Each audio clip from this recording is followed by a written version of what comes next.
धार्मिक स्थानों के साथ कुठाराघात और धार्मिक भावनाओं के साथ खेलने का खेल लंबे अरसे से चल रहा है, लेकिन अब कहीं ना कहीं ये कुठाराघात जैन धर्म के साथ भी होना शुरू हो गया। जब से समेत शिखर जी को यहाँ पर्यटन स्थल बनाने की बात हुई, बहुत सारे लोग इस पूरे डिसीजन से बहुत ज़्यादा खफा हैं, बहुत ज़्यादा गुस्से में हैं। और उनमें से एक राजस्थान की राजनीति के चाणक्य, एक्स कैबिनेट मिनिस्टर और धार्मिक रूप से भी काफ़ी एक्टिवली काम करने वाले चंद्रराज सिंघवी भी हैं। चंद्रराज जी, इतने मुखर होकर कभी भी कोई सामने नहीं आया जितने मुखर होकर आप सामने आ रहे हैं, और आप साफ तौर पे कह रहे हैं कि ये गलत हो रहा है। गलत नहीं, महागलत हो रहा है। आज आपने तीर्थ स्थलों को पर्यटक स्थल बनाया है। कल को सुन लोगे सोमनाथ मंदिर के परिषद में बियर की दुकान अलाउड कर दी गई है। आप सुन लोगे काशी के मंदिर में नॉनवेज अलाउड कर दिया गया है। आप सुनोगे जैन मंदिरों का इतना बड़ा अपमान हुआ है। जैन का सवाल नहीं है, कोई भी तीर्थ स्थल, कोई भी धार्मिक स्थल अपनी पवित्रता का हकदार है। हम तो जाते हैं तो नतमस्तक हो जाते हैं। ये केवल जैनों का प्रश्न नहीं है। एक जैन तीर्थ को आपने पर्यटन स्थल बना दिया है, कल को आप उनकी धर्मशाला में मधुशाला खोल दोगे, कौन अलाउ करेगा आपको?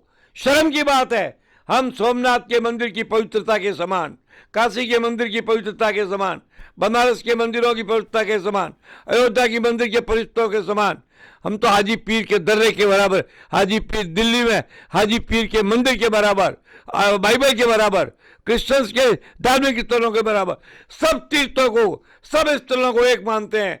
किसी भी स्थल को, धार्मिक स्थल को पर्यटक स्थल में नहीं बदला जाता। ये हमारा घोर अपमान है। अरे ऐसा करने वाले मूर्खों, कभी भगवान शंकर को तुम्हारे इस कृत्य पर गुस्सा आया? तीसरी आंख खोल दी तो भस्म हो जाओगे।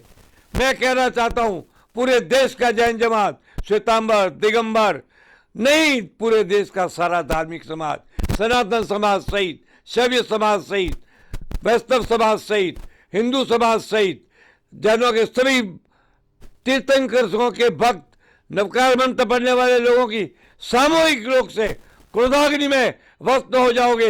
हटाइए इस आदेश को। ये आदेश धर्म का अपमान है, हमारी संहिता का अपमान है, हमारी शाश्वत धार्मिक सत्ता का अपमान है। मुझे मालूम नहीं पड़ता किस बेवकूफ ने, कि मुख्य सरकार ने यह आदेश दिया है। मैं आपको कहता हूं, अगर इसको नहीं लिया गया, इसके बहुत बुरे परिणाम होंगे, घातक परिणाम होंगे। सारे हिंदुस्तान के धार्मिक तीर्थों के अंदर धीरे धीरे वस्तुओं के अड्डे खुल जाएंगे। जैन खामोश हो सकता है क्योंकि वो मेजॉरिटी में है, पर अगर सनातन के ऊपर ऐसा हुआ तो आग लग जाएगी, स्वीकार नहीं होंगे, भयंकर विद्रोह होगा। और वो सरकार जो ऐसा काम करेगी, उसको एक विधायक या एमपी नहीं मिलेगा, क्योंकि वहाँ की भी जनता कभी धार्मिक अपमान करने की इच्छुक नहीं है। ये तो एक महामूर्खतापूर्ण राजनीतिक स्टेप लिया गया है। इसका तो घोर विरोध होना चाहिए और हम मरते दम तक इसका विरोध करेंगे। इससे पहले भी एक बार जब जैनों के एक उसको पूरी तरह से अपमान किया था, शौकिया, और उसका जब अपमान किया था, तब जैनों ने अपना गुस्सा दिखाया था। क्या लगता है कि इस मुद्दे पर भी बहुत ज्यादा गुस्सा है? मैं जैनों के गुस्से को इतना महत्वपूर्ण नहीं मानता। ये तो पूरी धर्म संस्थानों के गुस्से की बात है। ये तो जितना जैनों को क्रोध है, अंदर ही अंदर हर धर्म के आदमी को क्रोध है। कोई जैनों के अपमान से अजैन लोग खुश थोड़ी है, वो भी नाराज है। कोई नहीं चाहता किसी भी धर्म का ऐसा अपमान हो। मैं इसे जैनों के क्रोध का एकमात्र संकुचित दायरा नहीं मानता। ये पूरे भारत के संपूर्ण तीर्थ स्थलों का अपमान है, केवल जैनों का अपमान नहीं है।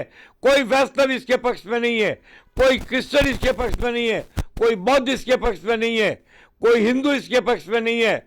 अगर भगवान श्री तीर्थंकरों का अपमान होता है तो भगवान शंकर भी खुद होते हैं। मैंने तो मंदिर बनाया है, आधे में शंकर, आधे में तीर्थंकर, और मंदिर का होर्डिंग दिया है शंकर तीर्थंकर एक साथ। हम फर्क कैसे मान सकते हैं? अगर आज हमारे किसी सनातन धर्म की ओर आंख भी उठी तो मैं चाहूंगा उसकी आंख फोड़ दी जानी चाहिए। अगर मैं उनके बारे में ऐसा सोचूंगा तो मैं धर्म के बारे में क्यों नहीं सोचूंगा, जैनों के बारे में क्यों नहीं सोचूंगा?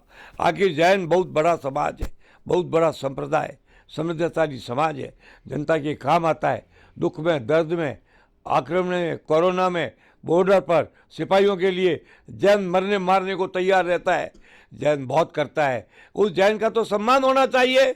और जिस प्रकार सनातन धर्म का सम्मान होता है, जिस प्रकार शंकराचार्यों का सम्मान होता है, जिस प्रकार सभी देवी देवताओं का सम्मान होता है, 33 करोड़ देवताओं का सम्मान होता है, ब्रह्मा विष्णु में इनकी पूजा करते हैं हम। 90% जैन, वैष्णव भी है, मैं हूँ जैन और मेरी इष्ट देवता नाग है, मेरी पूजा शंकर की होती है। ये जैनों को अलग मत करो, ये सारे धर्मों का अपमान है, ये सारे तीर्थों का अपमान है। इसको तुरंत वापस लिया जाए। नरेंद्र मोदी जी वीटो लगाइए और इसको हटाइए, ताकि लोग माने कि नरेंद्र मोदी ने जैन धर्म, वैष्णव धर्म, सनातन धर्म, किसी धर्मों में अंतर नहीं समझा और कठोर से कठोर कदम उठाया। शंकर तीर्थंकर को एक साथ रखने वाले और उसी के साथ कहीं ना कहीं राजस्थान में मोहनबाड़ी में भी काफ़ी काम करने वाले चंद्रराज सिंघवी का साफ तौर पे ये कहना है कि इस मामले पर कोई भी और पक्ष नहीं होना चाहिए और तुरंत रोक लगनी चाहिए, क्योंकि अगर धार्मिक स्थल भी पर्यटन स्थल बन गए तो जैसा इन्होंने कहा कि इस तरीके से तो धर्मशाला में मधुशाला भी खोली जा सकती है और ऐसा नहीं होना चाहिए। कैमरामैन करण के साथ वरुण भंसाली, राजस्थान संवाद के लिए।